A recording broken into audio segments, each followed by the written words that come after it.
kasih pemirsa, Anda masih bersama kami dalam Kominfo Newsroom. Pemirsa, pelaksanaan KTT ke-42 ASEAN 2023 di Labuan Bajo, Manggarai Barat, Nusa Tenggara Timur disambut gembira oleh warga tak terkecuali dalam di bidang pariwisata. Kemudian seperti apa dalam KTT ASEAN ke-42 ini memberi panggung bagi pariwisata di Labuan Bajo? Kita akan membahasnya hari ini bersama dengan Ibu Martini Diapaham selaku Deputi Bidang Sumber Daya dan Kelembagaan Kemenparekraf. Kita sapa terlebih dahulu. Assalamualaikum, selamat malam Bu Dia. Waalaikumsalam warahmatullahi wabarakatuh. Selamat malam Bu Bilkis, apa kabar? Kabar baik. Bu Dia, bagaimana kabarnya di hari ini Bu untuk menyambut KTT ke-42 ASEAN? Sehat Mbak, terima kasih. Baik, Bu Diah berbicara mengenai pariwisata dengan adanya perhelatan KTT ASEAN ke-42 dan dengan naiknya pamor Labuan Bajo sebagai destinasi yang premium. Kemudian apakah ini akan menaikkan citra Indonesia sebagai tujuan pariwisata baik oleh wisatawan mancanegara maupun wisatawan nasional untuk memberikan pariwisata yang aman, nyaman dan juga menarik di kawasan ASEAN. Seperti apa Bu Diah? Oke, baik Bu Bilkis, terima kasih. Dengan naiknya pamor Labuan Bajo sebagai destinasi premium, tentunya akan meningkatkan citra Indonesia sebagai destinasi pariwisata yang berkelas dunia. Dan hal ini juga menunjukkan keunikan dari Labuan Bajo itu sendiri. Keunikan tersebut dapat dilihat dari bagaimana fauna yang ada di Labuan Bajo yang kita miliki, yaitu fauna khusus seperti komodo sebagai kadal besar terbesar di dunia ya. Dan hal ini juga akan membawa kacamata dunia dalam mengunjungi destinasi-destinasi lain yang ada di bagian Indonesia bagian timur. Baik, kemudian sejauh memang pandangan Bu Diah mengenai pariwisata yang ada di Labuan Bajo, apakah memang sejauh ini dapat dikatakan aman, nyaman dan juga nyaman untuk ditempati bagi wisatawan? Bagaimana Bu Diah sejauh ini perkembangan Labuan Bajo? Ini perkembangannya sudah sangat siap ya. Jadi dari sisi keamanan kenyamanan itu menjadi prioritas kami, tentu saja karena kami juga melakukan program yang namanya CHSE, Cleanliness, Health, Safety, and Environment Sustainability. Dan program ini terus kami lakukan, terutama juga di destinasi super prioritas, dan salah satunya tentu saja di Labuan Bajo. Ini terus menjadi prioritas kami. Baik, kemudian ini memang pariwisata tentunya menjadi salah satu sektor yang memberikan kontribusi signifikan terhadap perkembangan ekonomi masyarakat sekitar. Apakah memang pariwisata super prioritas Labuan Bajo ini dapat memberikan ataupun dapat mendorong pertumbuhan ekonomi sekitar bagi masyarakat Labuan Bajo, Bu Diah? Betul sekali Bu Bilkis, jadi pariwisata super prioritas ini akan menjadi salah satu sektor yang memberikan kontribusi signifikan terhadap pertumbuhan ekonomi. Terlebih lagi jika ada penyelenggaraan event besar di destinasi-destinasi tersebut, tentunya akan mendorong pertumbuhan ekonomi yang signifikan. Contohnya adalah saat penyelenggaraan ASEAN Tourism Forum 2023 di Yogyakarta, tercatat dampak ATF tahun 2023 kemarin, pariwisata ekonomi lokal di DIY itu mencapai 50 miliar lebih dalam angka rupiah. Dan contoh lain adalah ketika penyelenggaraan F1 Powerboat di Danau Toba juga meningkatkan okupansi penginapan sampai lebih mencapai 100%. Ekspor barang dan jasa meningkat 11,44%, serta jasa transportasi dan pergudangan meningkatkan 16%. Nah, jadi ini meningkatkan bahwa event-event internasional yang diselenggarakan di destinasi-destinasi prioritas tentunya akan menjadi roda pendorong ekonomi dari destinasi lokal. Baik, dapat dikatakan bahwa perhelatan KTT ke-42 ini turut mendorong perkembangan perekonomian masyarakat sekitar karena pun nanti akan diadakan pesta rakyat begitu ya Bu, untuk mendukung UMKM yang ada di sekitar dengan menampilkan produk-produk khas dari Labuan Bajo begitu. Kemudian Bu Diah, tentu memang isu lingkungan ini tidak bisa kita pisahkan dengan adanya isu pariwisata. Kemudian bagaimana dari Kemenparekraf untuk menjaga lingkungan itu tetap kondusif dan juga terjaga agar nama destinasi super prioritas ini tetap memberikan kenyamanan begitu Bu untuk wisatawan yang akan datang. Seperti apa?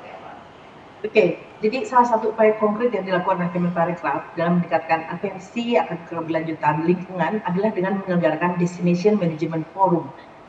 Destination Management Forum ini adalah penerapan tata kelola pariwisata yang berkelanjutan dan berkualitas. Dalam forum ini, para stakeholder pariwisata dan ekonomi kreatif perlu berinovasi dalam menciptakan berbagai produk pariwisata dan ekonomi kreatif. Selain itu juga konsep resiliensi berkelanjutan di sektor pariwisata juga terletak pada bagaimana menghadapi risiko bencana alam dan bencana buatan. Nah, Kemenparekraf juga sudah meluncurkan gerakan yang berfokus pada lingkungan hidup, yaitu gerakan yang namanya Kita Mulai Sekarang untuk wisatawan Nusantara dan Every Step Matters untuk wisatawan mancanegara. gerakan tersebut menjadi sebuah kampanye dalam mensosialisasikan terkait dengan perubahan iklim terhadap sektor pariwisata sehingga dapat menyadarkan pariwisata untuk lebih peduli kepada lingkungan. Selain itu juga dalam penyelenggaraan Anugerah Desa Wisata Indonesia, hal ini juga mendorong komunitas lokal dalam memperhatikan keberlanjutan lingkungan di masing-masing desa wisata. Baik, kalau untuk dari Kemenparekraf sendiri, bagaimana cara untuk menjaga citra dari sebuah destinasi wisata itu agar tetap berjalan dengan juga tetap berkelanjutan begitu Bu Dia? Seperti apa? Oke, tentunya kita pelibatan masyarakat lokal adalah sebagai aktor-aktor atau local champion yang terus kita libatkan agar dalam penyelenggaraan suatu event di destinasi tersebut tetap bisa menjaga lingkungan. Nah, ini faktor-faktornya yang kita perhatikan tidak hanya dari segi lingkungan, tapi juga dari segi sosial dan ekonomi. Jadi 3 faktor ini, faktor dalam keberlanjutan suatu pengembangan destinasi pariwisata adalah menjadi 3 faktor yang tetap kita perhatikan. Demikian Bu Baik, Bilkis. selain dari sektor lingkungan bahwa sosial budaya ini juga mempengaruhi suatu lingkungan ini agar tetap berkelanjutan atau sustainability seperti itu Bu Dia. Kemudian dengan adanya perhelatan KTT ke-42 ini, agenda dari delegasi KTT ASEAN akan dibawa kemana saja kiranya Bu Dia? Menuju ke destinasi mana saja? Oke, baik. Ini merupakan peluang yang luar biasa bagi kami bagi kita semua untuk penyelenggaraan suatu event internasional. Jadi salah satu contohnya adalah pada jamuan makan malam, baik tingkat menteri maupun tingkat presiden, delegasi ASEAN ini akan menikmati jamuan dengan suasana outdoor di tepi pantai sepanjang Labuan Bajo. Misalnya di Hotel Sudamala maupun di Merorah, bahkan presiden juga mengundang kepala negara-negara ASEAN untuk menikmati sunset pantai di Pantai Wecicu, Ayana Komodo. Dan Kemenparekraf juga berkolaborasi dengan Pemda Manggarai Barat menyelenggarakan kemeriahan destinasi utama seperti Festival Batu Cermin di Goa Batu Cermin dan Pesta Rakyat di lapangan Wai Kesambi. Pesta Rakyat ini juga terdiri dari bazar kuliner, penunjukan musik dan budaya, serta fashion show. Dan kehadiran side event ini juga ditujukan untuk melibatkan masyarakat lokal secara aktif. Salah satunya adalah melalui dukungan ekosistem kreatif atau UMKM di Labuan Bajo.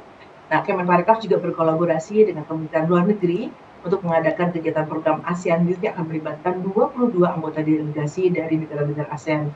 Para peserta ini juga akan melakukan trip on board di kawasan Taman Nasional Komodo. Jadi kita manfaatkan sebaik-baiknya kedatangan dari para delegasi internasional untuk bisa melihat keindahan dan potensi alam dan budaya dari Labuan Bajo.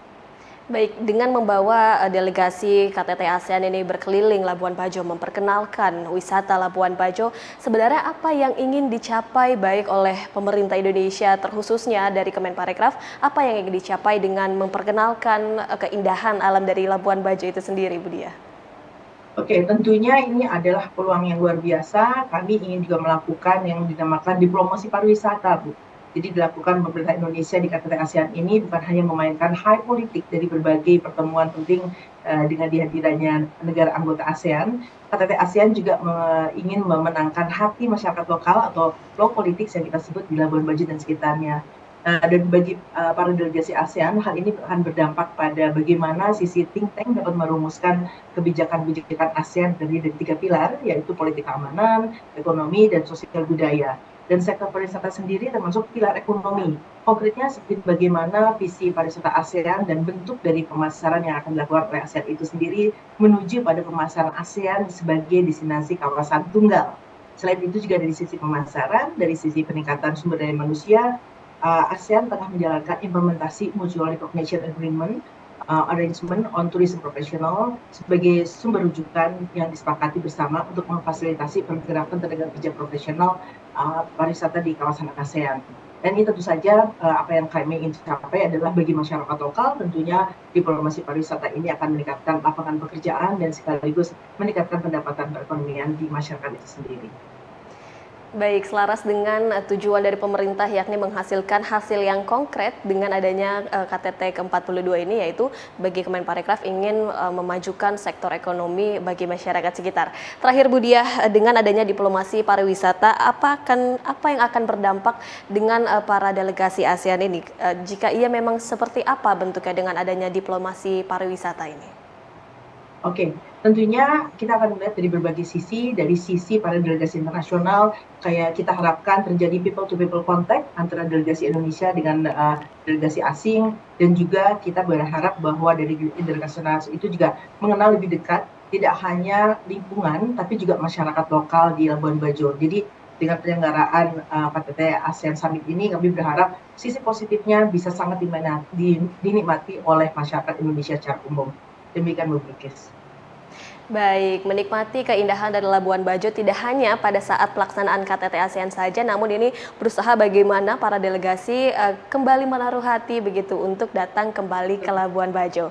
Terima kasih banyak Ibu Martini Diapaham selaku Deputi Bidang Sumber Daya dan Kelembagaan Kemenparekraf yang telah bergabung bersama kami dalam dialog hari ini.